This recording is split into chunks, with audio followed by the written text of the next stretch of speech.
Good morning, students. Welcome in economics class.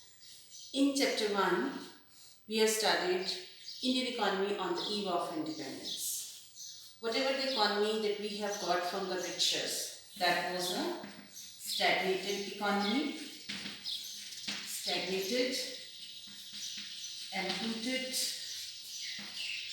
and backward economy. Stagnated economy means that economy which is growth rate is very notional, very less. As Indian economy's growth rate was less than 1%, that was 0.5 when we got economy from the Britishers. So Indian economy was a stagnated economy. Indian economy was an imputed economy because India was divided into two parts. One is India and one is Pakistan. Now the areas which were producing raw material that were given to Pakistan and the industries which required that raw material that were located in India. So our one part of country was cut. That's why Indian economy was an imputed economy. Indian economy was also backward economy. Backward economy is that economy in which predominance of primary sector. Near about 70 to 75% population was engaged in agriculture sector only. So this kind of economy we have got from the Britishers. Now there was a question in front of our policy makers that what kind of economy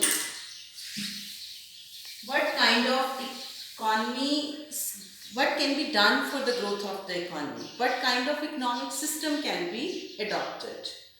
So after studying different countries' historical experiences, the policymakers of our country has started mixed economic system. Mixed economic system. Mixed economic system is that system in which there is a coexistence of public and private sector. Both the features of capitalistic economy and socialistic economies has been taken.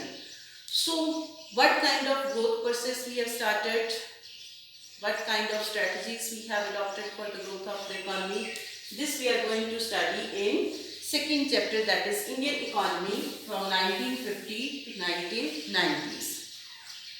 The first step taken by the policymakers, that is of setting up of planning commission. Planning commission was set up in our country in 1950s. In 1950s.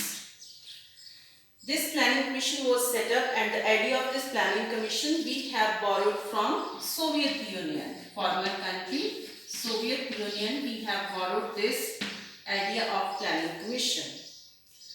This planning commission was set up, and the chairperson, the Prime Minister of the country will be the chairperson of this planning commission.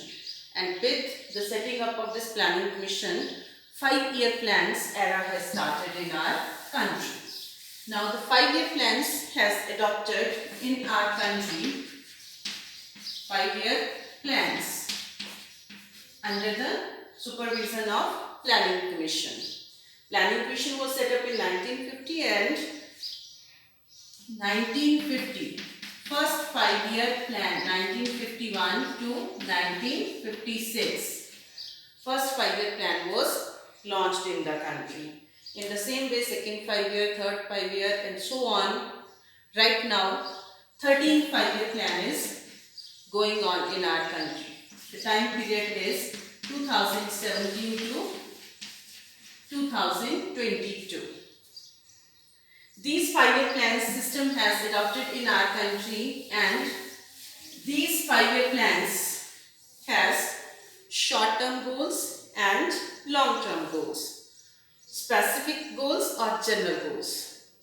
Long-term goals are long-term goals of 5-year plans. Long-term goals of 5-year plans. long-term goals or objectives of 5-year plans. And each plan has a specific goal also that has to be achieved within that 5-year, and these long-term 5-year plans goals needs to be achieved in the long run. Now what are those goals that we have to achieve within the long time period or long-term objectives? First is growth.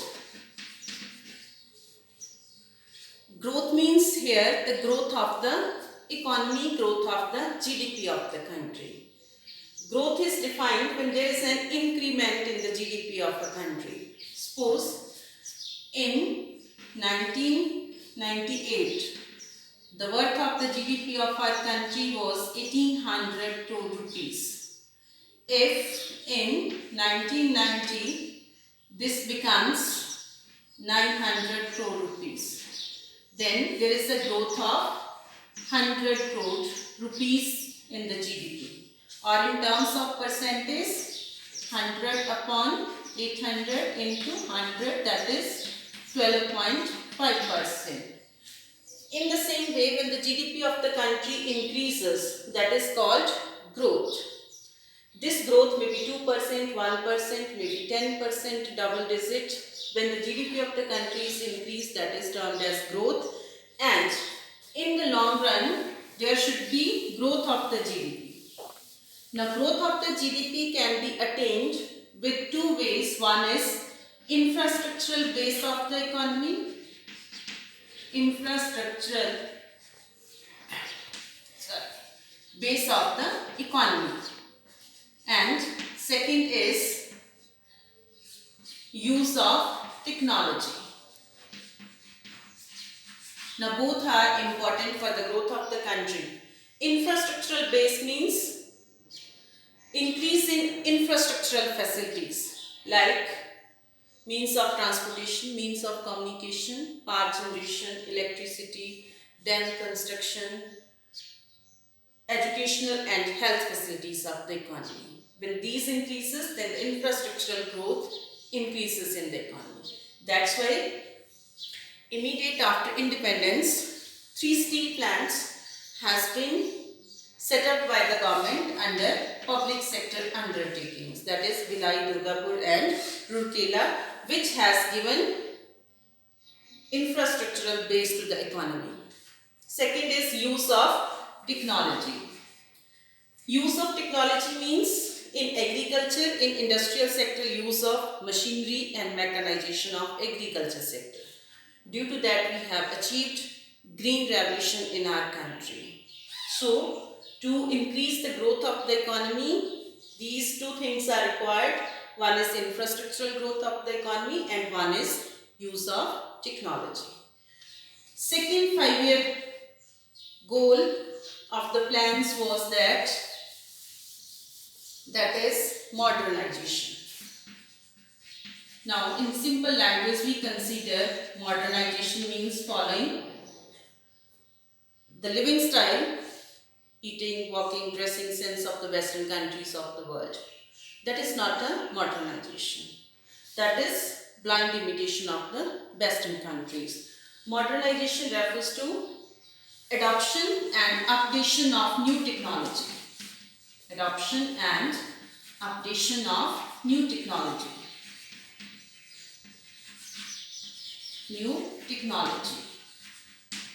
In agriculture sector, we have adopted new technology. Due to that technology, we have achieved green revolution and we have achieved self-sufficiency in food grains in our country. We are having buffer stocks because of this modernization and technology. In the same way, use of modern technology in industrial sector, we are producing almost everything within the country. So, up to some extent, we have achieved the goal of modernization in our country. Third is self-reliance. Self-reliance means self-dependent. If the country is not self-reliant, it's dependent on other countries, then the other countries starts taking unnecessary interference in the internal matters of the country also. So self-reliance is very important for a country.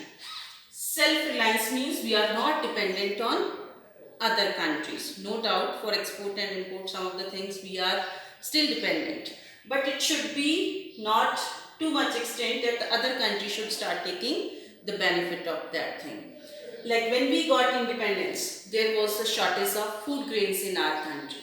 India was used to import food grains from America.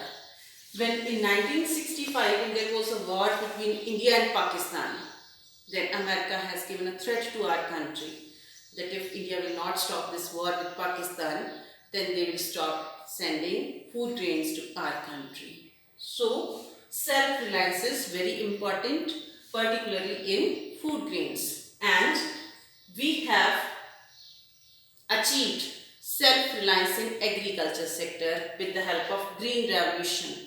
Not only self-reliance, we are having buffer stocks also. We are having, even there is a crop failure in 1 year, still we are having enough food grains to supply in the whole country. Fourth long-term objective of 5-year plans is that is equity. Equity here means or equality. That there should be less differences within the regions of the country, within the states of the country. Some states of the country are poor and some states of the country are economically prosperous. That's when 5-year plans, special package is given to the backward states of the country like Bihar, Orissa. If the growth of the GDP that we have explained in first point, growth, the growth of the benefit is taken by handful people of the country, then equality will not be there in the economy. To achieve this equality or equity, the share should be, there should be benefit to all the growth of the country and all the states of the country. These are the 4 long-term objectives: growth, modernization, self-reliance and